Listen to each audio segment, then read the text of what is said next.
तो चुनावी सरगर्मियां तो अपनी जगह है, मगर आतंक पर भारतीय जाबाजों की कार्रवाई भी लगातार जारी है। त्राल में सुरक्षा बलों ने जैश के उस आतंकी को मौत के घाट उतार दिया जिसने पुलवामा हमले को अंजाम पहुंचाया था।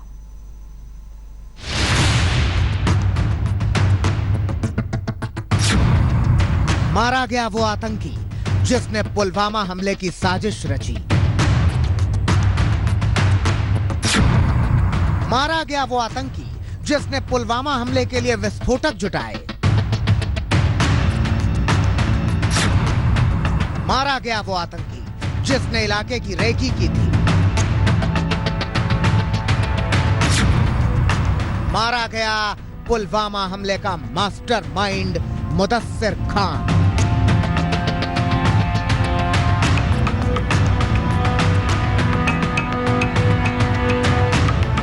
बिल्कुल ठीक सुन रहे हैं आप, अपनी स्क्रीन पर नजर गड़ाइए। यह है जैश ए मोहम्मद का वो आतंकी जिसका नाम है मुदस्सिर, लेकिन अब इसकी छाती हिंदुस्तानी गोलियों से छलनी हो चुकी है।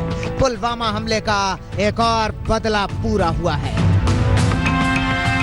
जम्मू कश्मीर के त्राल में एक एनकाउंटर में सुरक्षा बलों ने जैश कमांडर मुदस्सिर खान समेत 3 आतंकियों को ढेर कर दिया। मुदस्सिर ने ही पुलवामा हमले के लिए रेकी की थी। वो मुदस्सिर ही था जिसने हमले के लिए कार और विस्फोटक का इंतजाम किया था। सुसाइड बॉम्बर आदिल अहमद डार हमले से पहले लगातार मुदस्सिर के संपर्क में था। सुरक्षा बलों को खबर मिली थी कि मुदस्सिर अपने साथियों के साथ त्राल में एक घर में छिपा था। जैसे ही आतंकी घिर गए उन्होंने फायरिंग शुरू कर दी। जवाब में सुरक्षा बलों ने तीनों आतंकियों को उनके अंजाम तक पहुंचा दिया। 23 साल का मुदस्सिर पुलवामा का रहने वाला था। वो ग्रेजुएट था और आतंकवाद की राह पकड़ने से पहले वो घाटी में मोबाइल टावर लगाने का काम करता था। 14 फरवरी को सीआरपीएफ कानवाय पर हुए हमले के मास्टरमाइंड आदिल अहमद डार को गाड़ी मुहैया कराने वाले मुदस्सिर खान को भी सुरक्षा बलों ने मार गिराया है। कल दोपहर को त्राल के पिंगलिश गांव में जो मुठभेड़ हुई उसमें जैश के 3 मिलिटेंट मारे गए हैं, जिनमें एक की पहचान मुदस्सिर अहमद खान की हुई है जो पुलवामा जिले में जैश का प्रमुख था। मुदस्सिर ने ही गाड़ी जो है आदिल को दी थी। 14 फरवरी को सीआरपीएफ हमले के लिए और उसकी तलाश सीआरपीएफ के साथ साथ सभी सुरक्षा एजेंसियां पिछले कई दिनों से कर रही थी।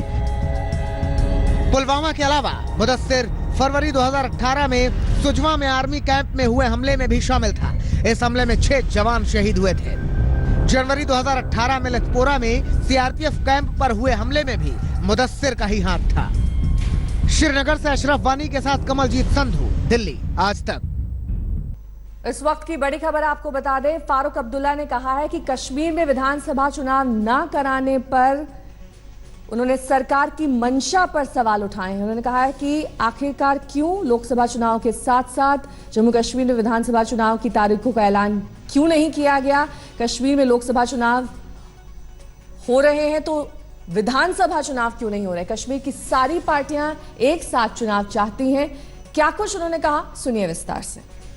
कि इन्हें कुछ गड़बड़ करने की सोची होगी और इसीलिए इन्होंने ये इलेक्शन रोक दिया है।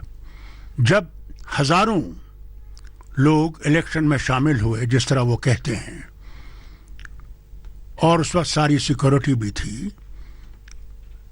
पंचायत के पूरे इलेक्शन हुए, म्युनिसिपल कमिटीज के इलेक्शन हुए, टाउन एरिया कमिटीज के इलेक्शन हुए, अच्छी तरह से हो गए। आज इन्हें क्या खतरा लगने लगा जबकि फौज इससे भी ज्यादा है। केंद्रीय मंत्री नितिन गडकरी का एक दिलचस्प बयान सामने आया। दरअसल नितिन गडकरी ने कहा कि जो बच्चे 2 से 3 बार फेल होते हैं वही मंत्री बनते हैं। मेरिट से पास होने वाले बच्चे तो आईएएस अफसर बनते ही हैं। डिग्री में जो मेरिट में पास होते हैं सभी के लिए नियम नहीं है, पर वो जनरल लाइफ में यशस्वी नहीं होता है। और जो 3rd क्लास और 2nd क्लास में पास होते हैं वो बहुत अच्छे होते हैं। हमारे देखो में जो मेरिट में आता है वो आईएएस ऑफिसर होता है, जो 1st क्लास में पास होता है वो चीफ इंजीनियर होता है, और जो 3 बार फेल होता है वो मिनिस्टर होता है। तो मैं 3 बार फेल नहीं हुआ हूँ। लेटेस्ट खबरों के लिए यूं ही देखते रहिए आज तक, और इस वीडियो के पसंद आने पर लाइक, शेयर एंड सब्सक्राइब करना ना भूलें।